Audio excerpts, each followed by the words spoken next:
His dream is to be a footballer, but it is a dream that may have perished on these beaches 3 years ago. Martunis, 9 years old now, provided one of the most remarkable stories of survival against the odds. Habis tu gempa. He tells us now he was playing football the morning of the earthquake. He ran to tell his father, a fisherman. Then the tsunami came.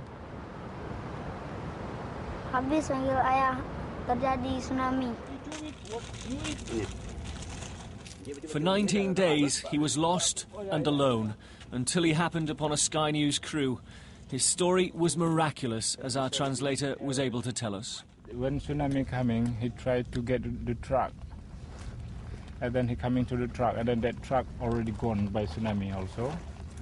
And then he saw his parent getting by tsunami also. The little boy in a Portugal football shirt was badly dehydrated. He'd been drinking only puddle water and was in clear need of medical attention. We picked him up and drove him to safety. Indomie yang anyok-anyok lah. Ini naik baju. Yang anyok-anyok lah. What he find when he find the noodle that is bringing by water. Oh, they eat that noodle. Yeah. At Save the Children, he was cleaned and comforted. He'll need to be kept very warm. Later, in hospital, he didn't much like the needle, but a saline drip was vital to his survival. Martunis had much to deal with.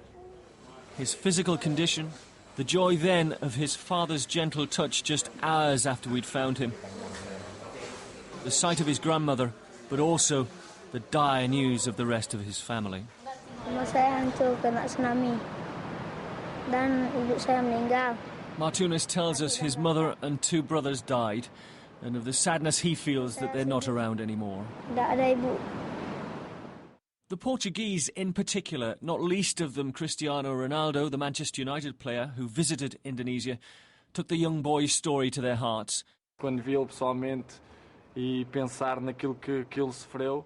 In his native tongue, he told an interviewer that when he met Martunis and reflected on what he'd been through, he saw a brave, beautiful and healthy boy.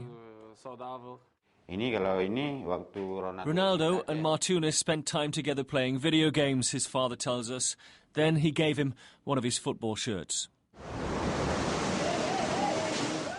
Since the day of the wave that changed the lives of Martunis' family and many thousands of others besides, the young boy is making strides. His father, more than anything, wants him to have a good education and to learn English. He allows his son to play football in the afternoons. Ronaldo reminds us that many adults would not be able to deal with what Martunis has gone through. We must respect him, he says. He is a special kid. Martunis' grandfather was a footballer, and he hopes one day he can be too. And why not? While all around him was despairing 3 years ago, he was the boy who showed us hope springs eternal. Ian Doveston, Sky News.